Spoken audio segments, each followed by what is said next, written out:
request our third speaker, Vaijayanti Vasanta Mogli, to come on to the dais.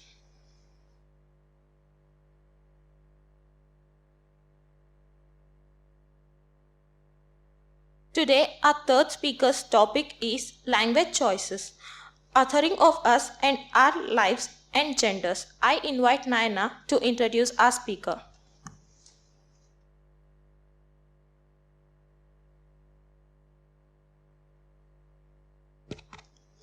She is a trans woman human rights activist and RTI activist precipitating public interest litigation in the High Courts and the Supreme Court of India. She has worn several hats across the corporate and social development sectors, ranging from training, design and delivery, diversity and inclusion to people engagement. Vaijayanti's preferred name is Vaijayanti and her pronouns are she, her and hers.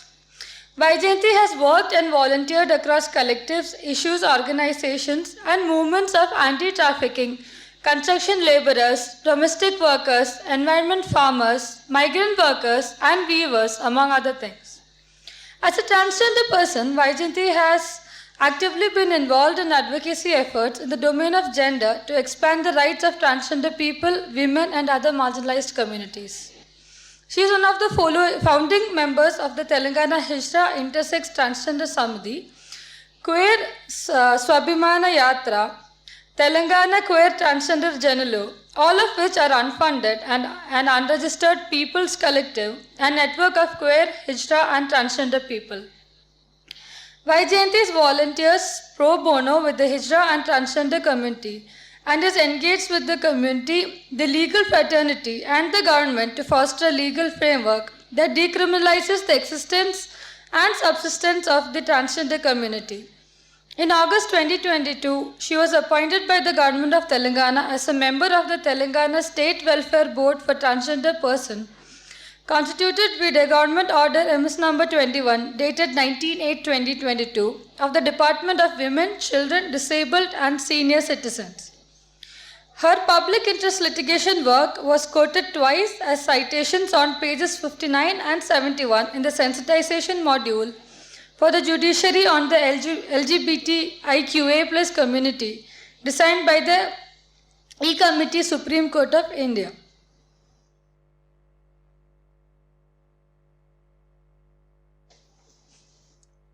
Thank you, Nayana. I'll hand over this section to Vaijayanti ma'am. Thank you very much. With it being 2:53, 2:54, I shall structure it this way, but even before I share that with you, I must apologize for stepping out while my friends were speaking. That was only because a trans man brother was brutalized in a police station by male police personnel and also a female police person. So I had to step out because of that police brutality, custodial torture, and from here I'll have to go there.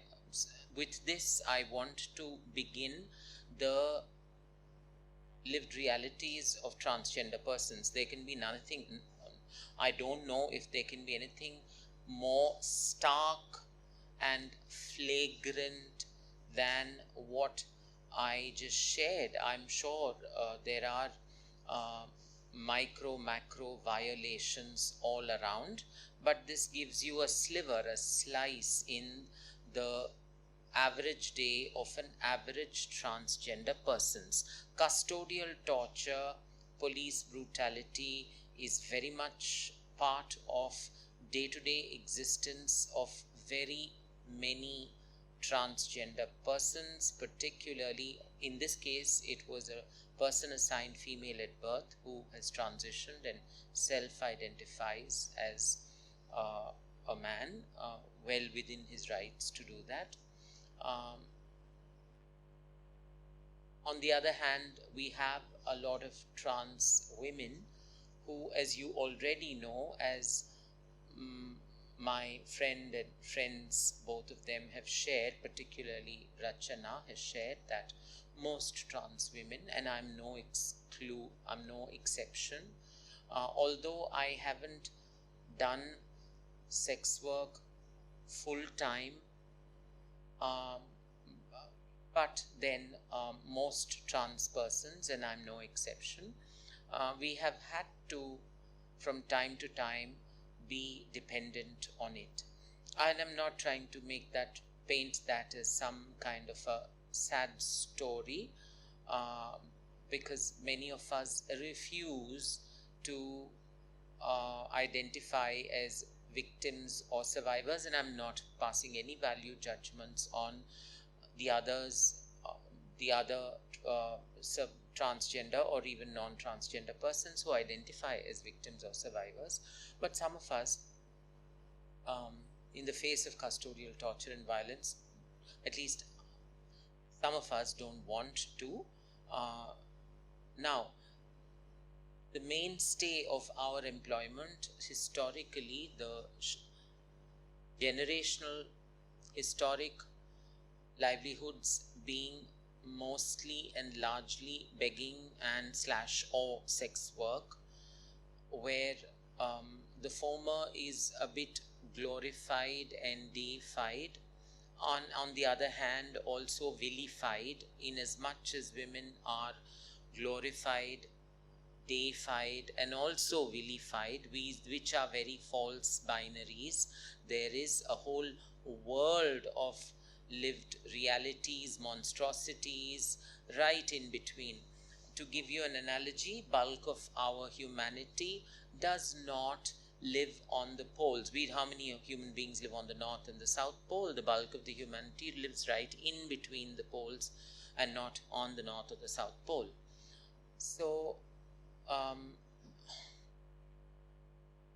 language choices and othering of others, othering of us. So when in drawing out of today's monstrosity at a police station, the way, and I'm not again trying to say that all of police is this. I'm sure there are people, very many ethical, responsible police officers, in as much as there are black sheep among every other service, every other profession. The way transgender persons are addressed, or rather misaddressed, in police stations is "Ore, Abe." Although we are the way we are. I mean, how would I feel if somebody were to say "Abe, Abe tu ya a, Ore, ra right," misgendering us wantonly and violently, and using the worst of cuss, or worst or otherwise cuss. It doesn't also necessarily have to be cuss. The sheer vocal quality, the tone with which people speak, it could be as much as "Who are you?" asked as "Yavarnu? Hai kaun tu?" The words are not offensive. It's the tone, the decibel level, the tone, the word stress that is offensive. I'm limiting my talk to language and trying to connect everything to language.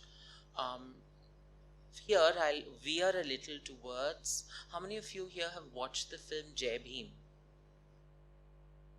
Some of you. Yes. So in that film, if we were to change the characters from the Dalit under trial person who just got freed to the trans under trial person, that's the lived reality of very many transgender persons dependent on either begging or sex work or both as their traditional source of transgender livelihood. And there is a historic case here. Many of us now, how many of you have heard of the 377 judgment? Many of you would have, because it's very popular. Yeah. How many of you have heard of the Kaushal judgment that recriminalized homosexuality?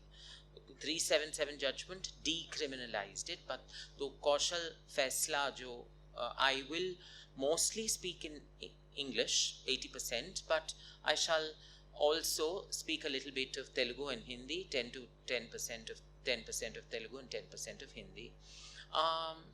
कौशल फैसला जो उच्चतम न्यायालय ने सुनाया था वो था decriminalization का 2018 में, in 2018. But that was because the very same Supreme Court, a different bench, had recriminalized homosexuality in 2013 December in Kaushal. Kaushal got reversed with the Navtej Singh Johar judgment. Now, before Kaushal happened in December, the recriminalization or criminalization of homosexuality. That was the two judgments. Before that, on 2nd July 2009, the Delhi High Court in the Naz Foundation judgment for the first time decriminalized homosexuality. A two-judge bench of the then CJ, Chief Justice, decriminalized homosexuality. That way back in 2009, almost some 15 years ago. These are things that are more popular. How many of you have heard of Jayalakshmi versus State of Tamil Nadu? Anyone here who's heard of Jayalakshmi versus State of Tamil Nadu? You can raise your hands. Have you heard of this? Jayalakshmi versus State of Tamil Nadu is a historic judgment of Pandiyamma. Pandiyamma, an 18-year-old trans person who was arrested for extortion. Most begging cases get arrested on extortion when people stand on the roads at nights or whatever time that they do sex work. They stand on the roads and do this. Is give me 500, twinkle twinkle little star, 500 and I shall offer you services. And as passers-by, they stop, they avail services, pay and go away. And many of them don't pay. Or many of them do not say no to 5, avail services, but may give 5 rupees. Although it was very clearly negotiated. But because sex work is not considered labor, has no protections of the labor law, and sex work being frowned upon, being in practice criminalized in our society. Although in law sex work is not criminalized, it is pimping or solicitation of sex that is criminalized, or trafficking or solicitation. Even if a person is offering sex work, they cannot advertise, cannot solicit clients. So that is what is criminalized. However, if a client were to follow a sex worker, that does not come under the realm of crime at all. But because of the huge climate of fear on this, many sex workers cannot admit that they are dependent on sex work, and often if quote unquote apprehended, because I don't think sex workers need to be apprehended, if quote unquote they are caught by the police, they would rather say that I was walking back home, or I was returning from a late night film or things like that. And the Pandiyamma's client, now this is the narrative, this is the first-hand narrative of the community in Tamil Nadu. Pandiyamma's client assured to offer some money, which he did not after availing services, and clearly she clapped and created a ruckus, which is the Tirunangai Hijra Aravani response. And smart Alec that he was, this was way back in 2003-04, he just called 100 and he said, "Sir, I'm an IT employee. I had to go into the bushes to pee in the middle of the night because my bladder was full, and in the middle of the night, I felt full, and this Hijra woman gherowed me and she's extorting money." So an extortion case was slapped on Pandiyamma. And when she got bail, but the conditions of the bail was that she appear in the police station every day, daily appearance. Pandiyamma used to go at 8 in the morning and return at 10, 12, midnight. This went on for a few days, a few weeks. After a while, Pandiyamma's mother and sister insisted on knowing where she goes so early in the morning, only to return at 12, 11, 12. By then, she was very emaciated, weakened, and she broke down to say that in Vaisarapadi police station of Chennai, because she's on bail, the police, all of them or many of them, the constables, the SIs, all of them have a go with her in the police station. They assault her, physically assault her, sexually assault her, and coerce her into all forms of sexual brutalities. And unable to hear this, the mother and the sister accompany her the next day to the police station. Looking at the mother and sister, the constables and the SI, Pudi kili vandirtada, you know, naya parinda aa gaya. Like they were, quote unquote, delighted to feast on Pandiyamma's sister.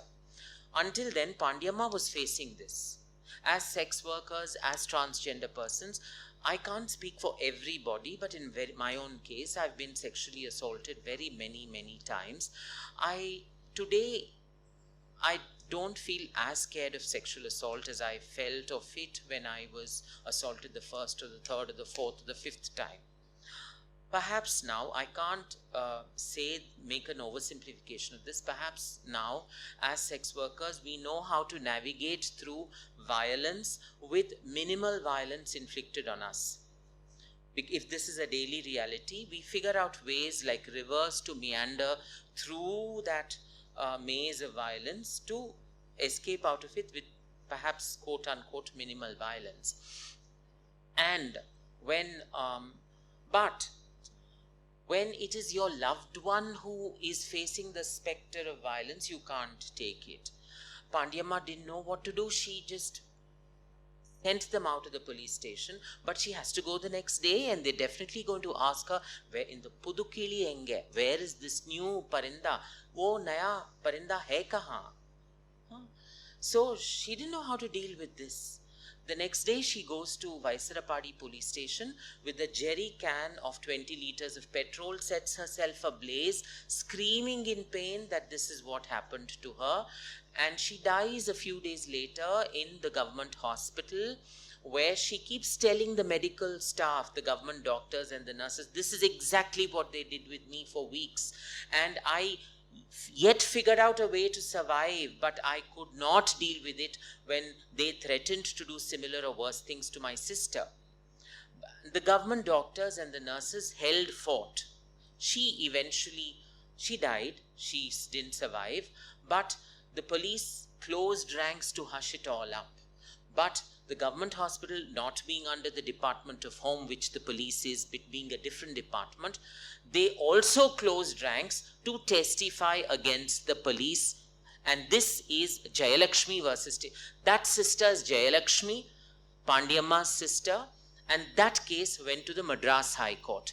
Today, if we are in this climate of whatever the climate is, good, bad, ugly, great, disgusting, whatever it is, if there is any protection left at all, it is built on the pyres, on the graves of a Pandiyamma, as much as it is built. If today women have a prevention, prohibition, redressal, Prevention, Prohibition, Redressal of Sexual Harassment of Women at Workplace Act, it didn't fall out of heaven. It happened because of Vishakha judgment, which is based on the brutalities that a Dalit woman suffered as an Anganwadi, Balwadi worker for having challenged child marriage then. Because this was out in a film called Bhayandar, and I shall take the name because she's spoken, she's on media, she's on YouTube, Bhavri Devi. It is, today if we have some protection, a sliver of protection, it is because of the bludgeoned head and shoulders of a Bhavri Devi. Today if we have a 377 judgment, it is not just and only because of a Harvard Law School lawyer like Menaka Guruswamy. Of course, she did argue and she did put her best foot forward, but it definitely, the foundations of Navtej were in Nas, and the foundations of the Nas judgment at the Delhi High Court are in Jayalakshmi versus State of Tamil Nadu. Another reason I have to say this very emphatically, guess who was on the bench of Nas and who was on the bench of Jayalakshmi? Nas judgment was delivered by a two-judge bench of Justice Adit Prakash Shah, A.P. Shah, and Justice Muralidhar, who was then Justice A.P. Shah was the CJ of the Delhi High Court in 2009. Jayalakshmi versus State of Tamil Nadu was delivered in 2006. It was the very same Justice Ajit Prakash Shah who was then in 2006 the Chief Justice of the Madras High Court. So the crystallization of the judicial mind happened on the funeral pyre of a Pandiyamma. To broaden that judicial mind, to crystallize that judicial opinion, pyres had to burn, graves had to get closed. So, you can imagine the kind of language, and I'm not trying to vilify the police and paint all of them in one stroke, no. But we must admit that we do have rotten apples and black sheep in every sector, in as much as we've had Priya Ramani, an educated journalist who could not get a job, and nobody wants to touch all the women journalists who screamed #MeToo, Nobody even wants to touch them with a barge pole as far as employment is concerned, because they spoke truth. Speaking truth to power comes with a price. It comes with a price. Again, centering it around language. I filed quite a few RTIs, quite some RTIs, and precipitated public interest litigation in the High Court of Telangana, erstwhile, it was earlier the Joint High Court of Hyderabad for both the states of Andhra Pradesh, Telangana, also in the Supreme Court. When I went to apply for a job with one of the big four, I will not name who this one of the big four is, I completed nearly 7 rounds or 8 rounds, more than half a dozen rounds, with each round spread with the gap between the first and the second round being like 2 to 3 weeks. So 8 rounds could take like 4 months. It's a very painstakingly long process. And it's one head of HR and the head of business who interview me. It was first the head of business and then the head of HR. The head of business, because I have holes in my resume, because of the fact that when Nalsa judgment was delivered, Vishakha was delivered in 1996 or 7, Prevention of Sexual Harassment of Women at Workplace. But the very first few women who spoke of sexual harassment had to bear a price and to bear the brunt of it, because the system was not ready for it. The Supreme Court and the Parliament may do a lot of things and say a lot of things, but it doesn't mean that the society will change like that. No, it doesn't. It takes time. And sometimes it doesn't change at all. They get even more deeply entrenched into their stigma. So, because many of you have had lunch, I would request you all to stand up for a minute. Stand up for a minute and look at your friend. Tell each other that I'm not sleeping.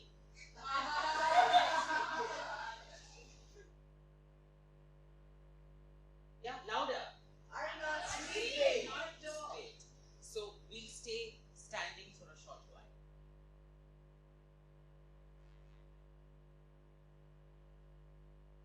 Stay standing for a short while. Now, for 2 minutes.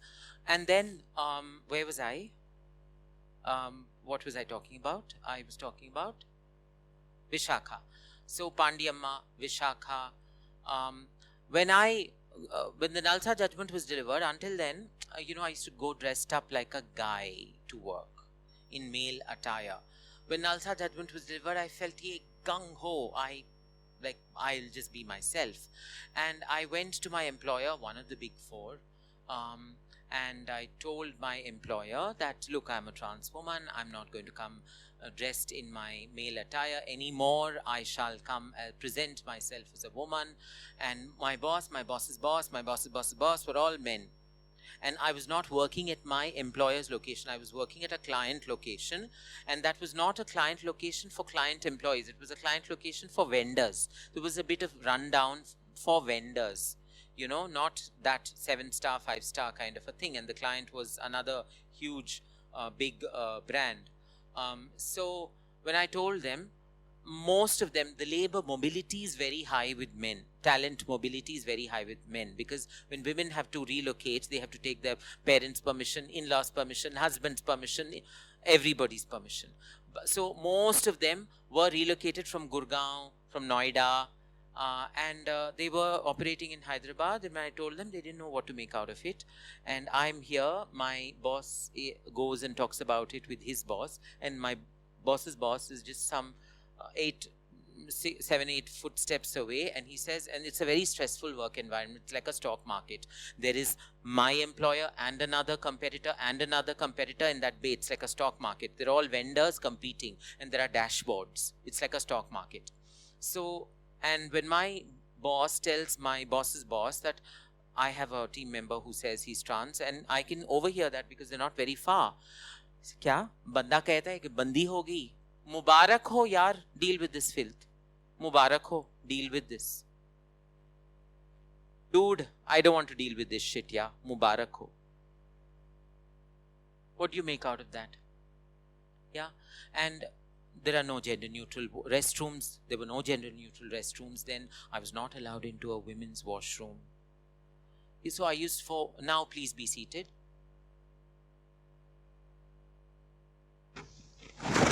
So there were no gender neutral washrooms, and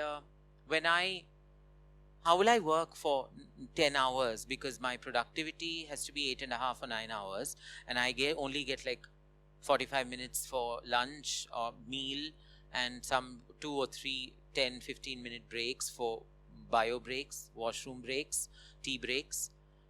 And where will I ease myself? So I would not drink water.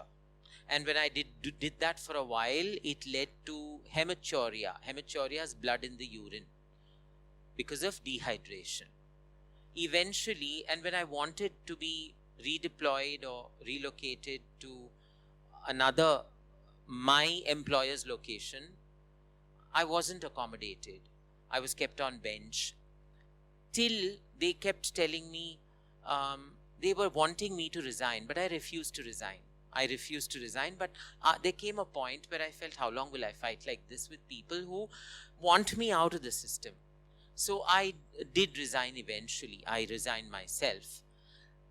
So even in places, even now things have changed, hopefully, I hope, because with Navtej, when Nalsa was delivered, no corporation splashed into the colors of the trans flag. No, it didn't happen. But when Navtej happened, the 377, most corporations wanted to jump into the bandwagon of splashing into rainbow colors. Yes. So, and we as trans women, we felt, look at the power of patriarchy. When gay men achieve something, the world is with them. But when trans women achieve something, nobody wants to even give us a backward glance. Because Nalsa happened in 2014, April. Navtej 377 judgment happened in September 2018. 4.5 years of gap. 4.5 years, nobody gave us a backward glance. Palat ke bhi nahi dekha un logon ne.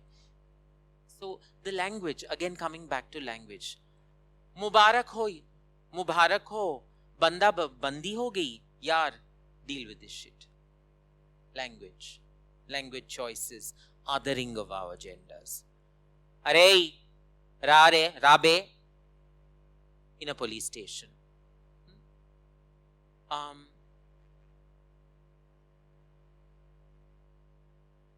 There was this argument about it, right?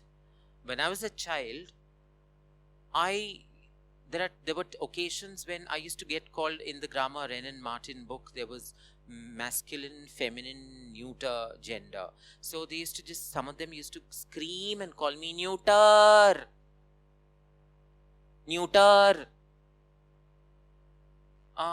Some of them used to call me, nobody shouted with it, but there were these hoity-toity, high society students who would in a very calm disposition say, oh, what do we call you? He, she, or it? Children can be very mean to each other. Yeah. Children too can be very mean. And children sometimes think it's very cool to be mean because they may be mirroring somebody else who makes it appear very cool. to be mean, quote unquote cool. Then that's not to say that the bulk of all this violence is only with the mainstream, quote unquote mainstream society. There's violence within our communities as well. There's violence within our communities. You just have to YouTube and do a YouTube Google search. You will see Hijra women attacking Hijra women stripping, denuding Hijra women calling another trans person, trans-identified person, Behrupia, Abe Behrupiye. Hijra women trying to prove. How do you prove anybody's gender? One cannot prove somebody else's gender. One can only prove one's gender to oneself and hope that the society would accept their gender. But when people sit in judgment on somebody else's gender, that she's not woman enough, she's not a trans woman enough, she's not feminist enough, all of this doesn't make any sense to me. And I want to be convinced that there's something else, another reasoning on the other side. When, and words, now I'm showing the society the mirror, no? Holding up the mirror to society. What about me holding the mirror up to myself and my own community? I'm not a votary of these terms in our hierarchies like malak. Kiske malak? Kaun kiska malik? Some of our hierarchies have guru, which is perhaps a word that many use. Then nayak, malak, malik. Bhai kiska malik? I'm not a piece of furniture. Yeah. So these are critical conversations, some critical engagement that we have to have within our communities. And each time voices like mine get raised, often we are also silenced that you are attacking an already marginalized community. Of course, every community has marginalizations and privileges, and it's just not these two. There's a whole world in between. There's a whole world in between. The fact that somebody has been sexually assaulted and brutalized in terms of gender does not mean that they are free of all forms, other forms of structural exclusions. They could be very ableist, they could be very casteist. The fact that somebody espouses caste equality does not mean that they could be very affirming of transgender persons. The fact that somebody is very gender affirming and caste equality committed does not mean that they would be respectful to people living with HIV, PLHIV persons. So these are critical conversations that we will have to keep having with ourselves and keep raising these questions time and over. Hold up the mirror to ourselves as much as we are brazenly, unabashedly, not brazenly, unabashedly holding up to the rest of the society.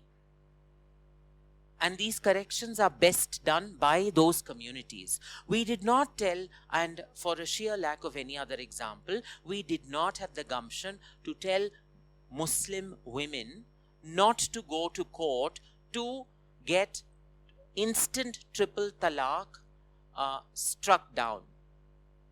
It's a different argument when triple talaq got criminalized. What I'm highlighting your attention to is the illegalization of instant triple talaq. None of us had the temerity or the audacity, not being Muslim women ourselves, with no lived reality of being a Muslim woman, to tell a Muslim woman who wants to go to court to not go to court, because that's not our space. We are allies there. As allies, we need to know how much to talk, when to talk, and when to pass on the mic. When to pass on the mic. Yeah, it's a different debate altogether of the criminalization of triple talaq. But this thing of this argument of ghar ki baat ghar mein rehne do has been thrown at women, thrown at trans persons, thrown at women and all other constituencies, marginalized constituencies. हाँ, घर की बात घर में रह सकती है अगर आप सुनने के लिए तैयार हो तब. आप सुनना ही नहीं चाहते, आप बस हमें, if you want to snuff our voices out, eventually you snub a fountain here, it will spring up somewhere else. Yeah? So if you want to stop an explosion, please allow mini explosions. Please allow mini explosions so that people can call out and call in and do a lot in between. Nothing is binary. Absolutely nothing. Not just gender, but there are no ideological binaries, because the people at the extremes of these ideologies are very few and far between. There are many who subscribe to a bit of that extreme and subscribe to a lot in between and subscribe to a little bit of that extreme. And that's how human beings will largely be. You know, all human beings are not sociologists, anthropologists, and activists. Activists are a certain group of people. The Aam Janta is not an activist. So Aam Janta will be spread around all of this to tell, as much as I call out the far right to say that, do not deify us, please come out of those glorification, deification, vilification, false binaries. I should also tell my other left-wing friends, please also be aware that within trans systems, we do worship our Devi Ma, we have a Murgi Mata, we have a Bahuchara Mata, we have all our forms of worship, which are very, very, very, very old. And these are very complex, very, very complex. These are oral histories. Yeah? So these are extremely, you tell any trans person do not worship this Mata, they would be livid. And many of our trans persons, regardless of which faith they are born into, many of them will go to Maulali, many of them will go to Ajmer. Religion and faith, I don't think you will find anybody else as secular as our trans people, particularly trans women, because many of us, the Hijra communes have an Islamic affinity, but they also, people who have that Islamic affinity also worship Bahuchara Mata, also worship Murgi Mata, also do these small prayer groups at our graveyard sex work addas. When some pastor comes and teaches us how to form a small prayer group, we are there in every faith. When the langar is served at a gurdwara, we go there, we have the best of hot food and come out. Yeah? So for us, we don't need to be, perhaps we can share our lived realities of how secularism pervades through the very culture of Hijra, Tirunangai, Mangalamukhi, and the many other socio-cultural, socio-religious identities we have. Mangalamukhi, it's a very Hindu name. Hijra, very Persian, very Islamic name. Tirunangai, very Tamil name. Nupi Manbi, from the northeast. So we are there everywhere. Now, I shall end this with just one broad statement that if at all there's anything that separates us trans persons from the rest, it is just opportunity, opportunity, and opportunity. Thank you.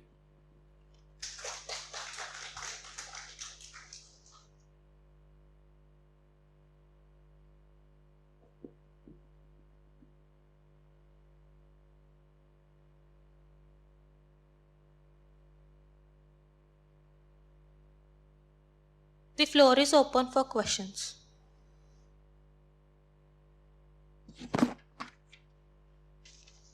Oh, ma'am, actually, I wanted to know about the mental health status of this transgender youth, among this transgender youth. Again? Mental health status, what about their mental health? Mental health of Yes. what? Among transgender, this community, youth. Transgender youth. Yeah. What do you feel about that? Like depression, anxiety, or anything? Depression, suicidal thoughts are very much a part of trans existence, and so is intimate partner violence.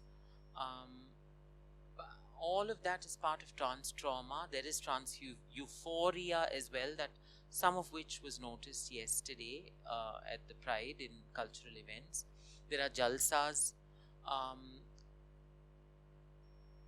but it is quite difficult to be trans, to deal with the quote-unquote mainstream society to inform at formal places of education as this. I was for a very short while a student of TIS, but I had to drop out because my mother was dying and I had to care for her. I had to also foot the bills because I had to work.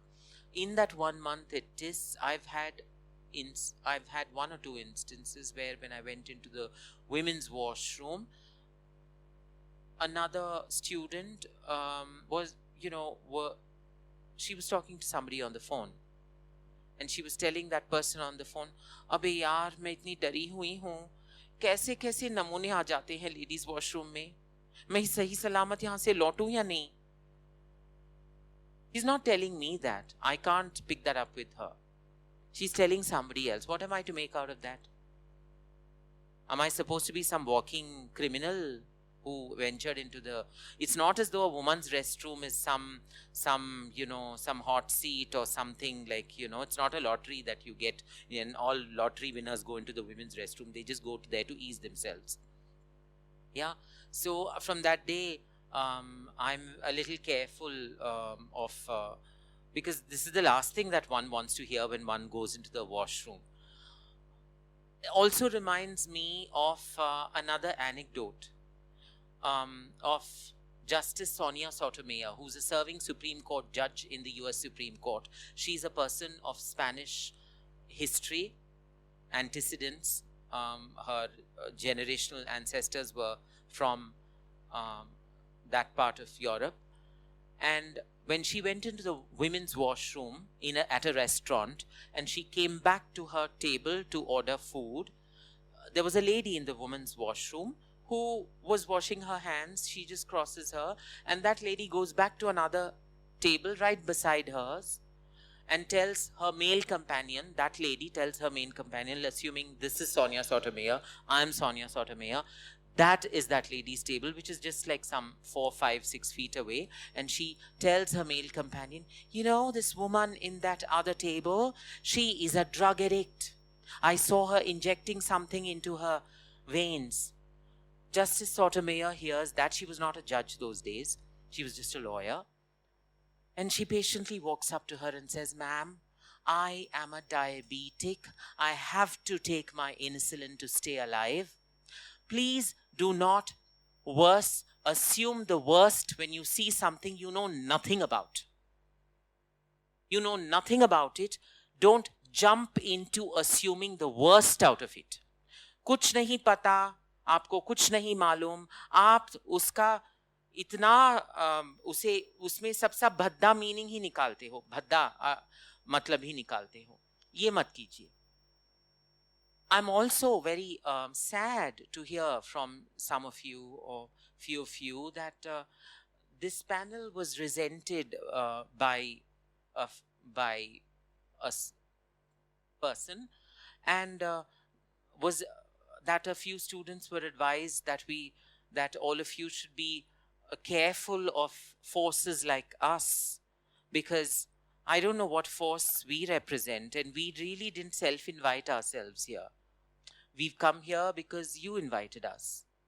We don't need to be told time and again how unwanted we are. We have enough of that when we go into washrooms, when we go into formal institutions, when we go into courts. We have enough of that.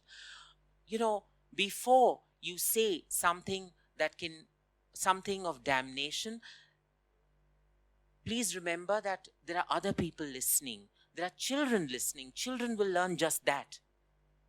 Because why do children be mean to other children? Because they also see this from their parents, from their brothers, from their sisters, from their environment. Yeah? So it's not as though the rest of the society is terrible and we've come to the University of Hyderabad, which is an island of inclusion and acceptance in a sea of violence. No, you're also from this very planet. So you will also mirror the very same. And it's also important that how much of it do I mirror? It's not as though I'm washed in milk. Each time I have to keep asking myself, was I nasty to somebody?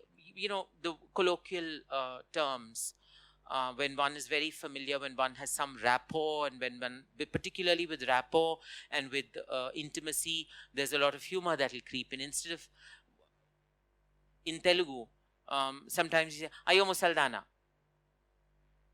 And the person being addressed Musaldana may not mind it sometimes, but may mind it sometimes.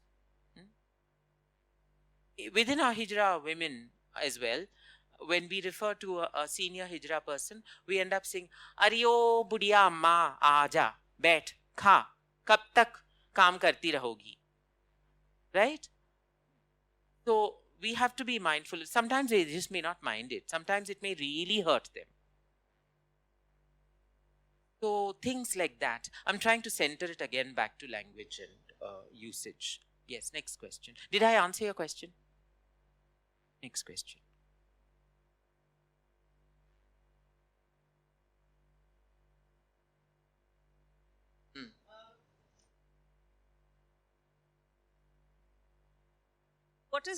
What is your word of advice for the younger generation to stand up for themselves? Because they are creating identities of their own. But then the society puts them into boxes of all kinds, gender being one of them. So, word of advice to the younger generation from you?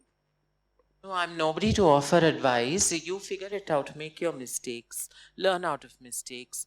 And when people call you out, accept it with humility. When people call you in, think that you've been lucky that you were not called out, but people called you in and had the patience to not just bluntly tell you that you were terrible.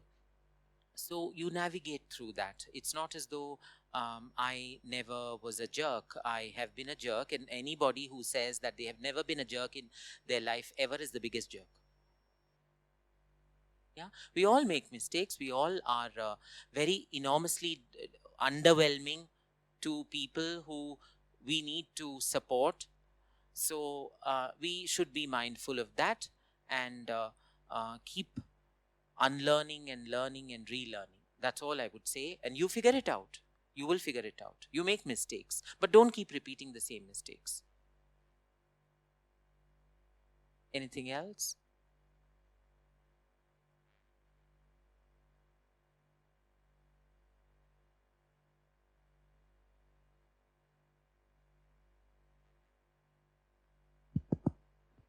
Thank you. You have made a very good, wonderful presentation. Actually, two important points I was impressed. Since you talked about the University of Hyderabad, methodologically you brought about two important things. One is actually this whole limit of political correctness. So this political correctness has framed all debates as one belonging to the oppressor and the victim. So till now, the victim's victim was not a category which was there. But the victim's victim is always operating, though not having gained much currency, but it has a vitality of its own and continues to perpetuate violence in many different forms. So we have not found any voice to actually deal with such type of things. If I understood you correctly, you were trying to speak of the victims victimized by victims themselves. Is that what you're saying? Yeah. That's very much there, and I'm so glad you raised that question. It's very much there, perhaps everywhere. It's there in our trans communities. You would have seen it in films. For those of you who've watched Umrao Jaan, which is about a courtesan, Rekha played it in the 80s, and then in some 18 years ago, Aishwarya Rai also played Umrao Jaan.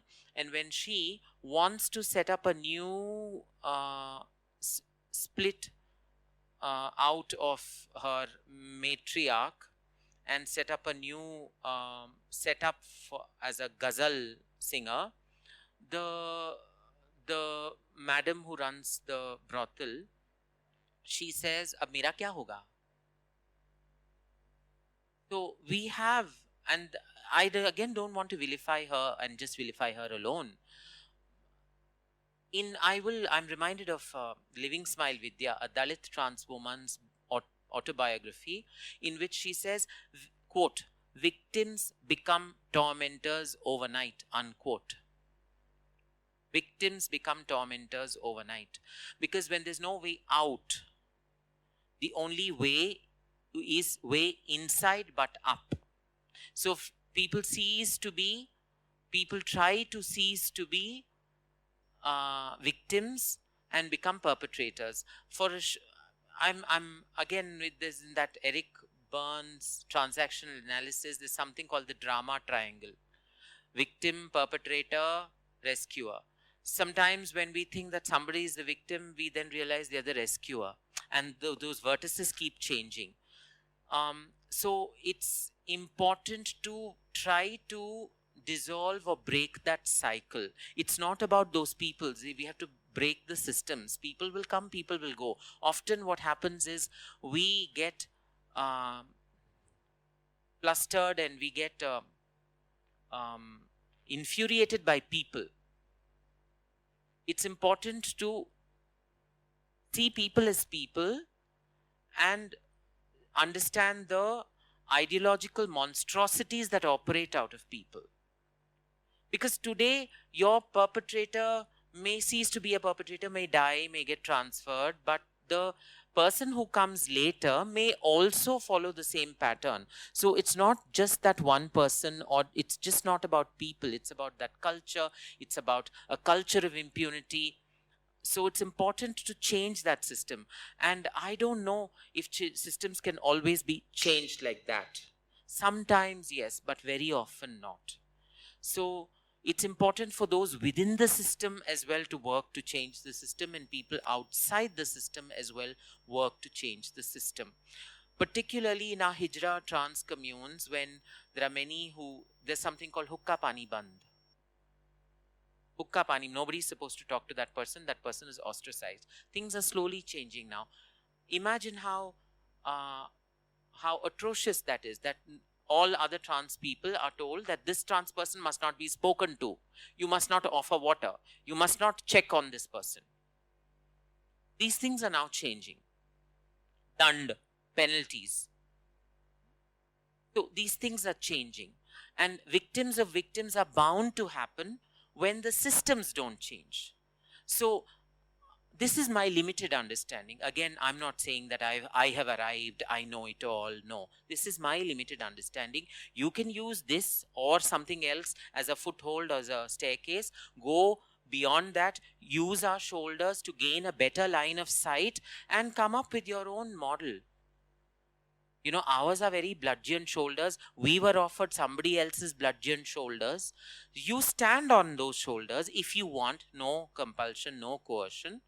Gain a better line of sight. Thank you.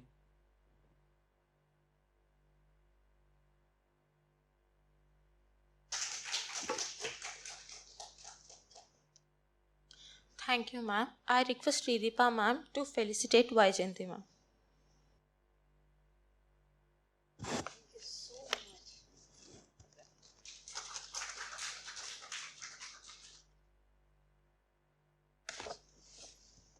Thank you I for the request opportunity. Srideepa ma'am and Geeta ma'am to felicitate Anita ma'am and Kirtana ma'am.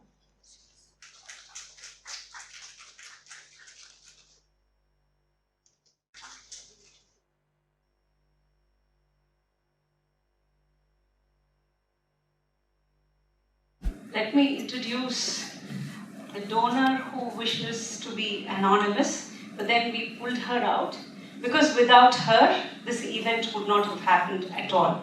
So the first time when I expressed my wish, she came forward and she's funded everything that's happened here. All right, so a big round of applause to Ms. Radha Rajgopalan. I am happy to be here. Whitefish program, all success. Happen whom many more programs like this. Will coffee do all your help, Dr. Sri Deepa Madam. I put Ramanujaya Namaha. Thank you very much. Thank you very much. Thank you.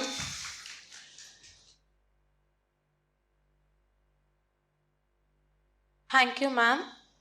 I request Vaishnavi to join me for vote of thanks.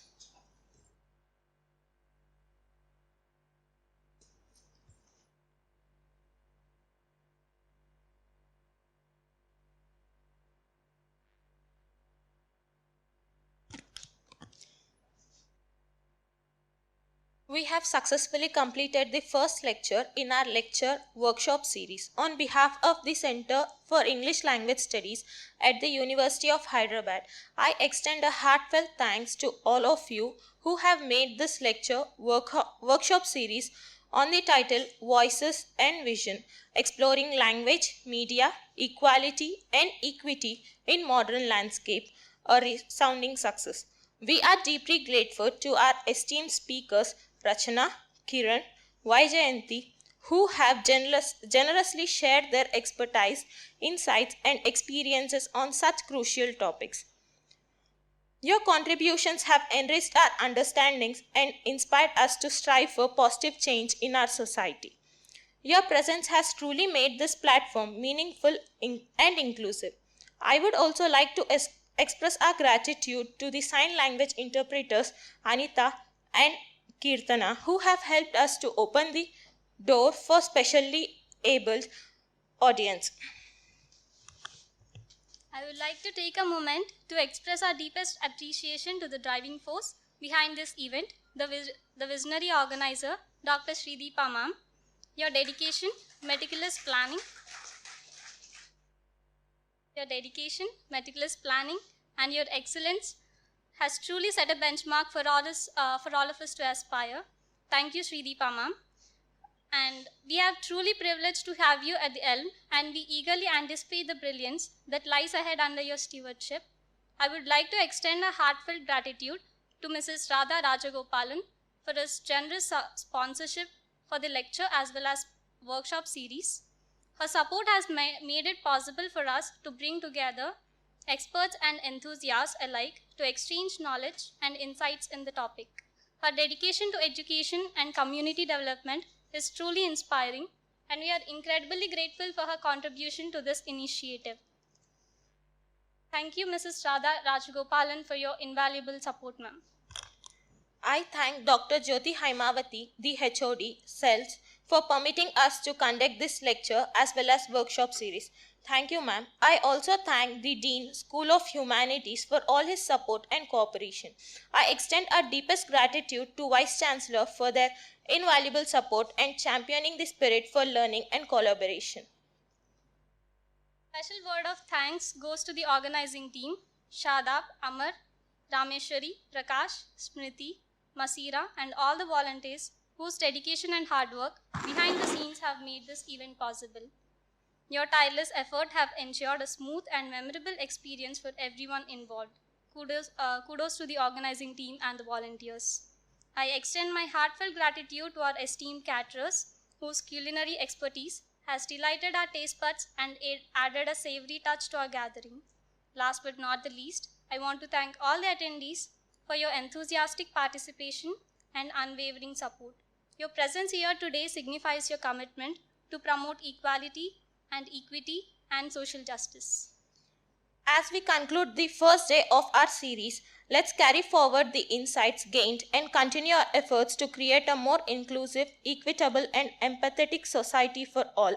Thank you once again, and we look forward for future collaborations and endeavors together.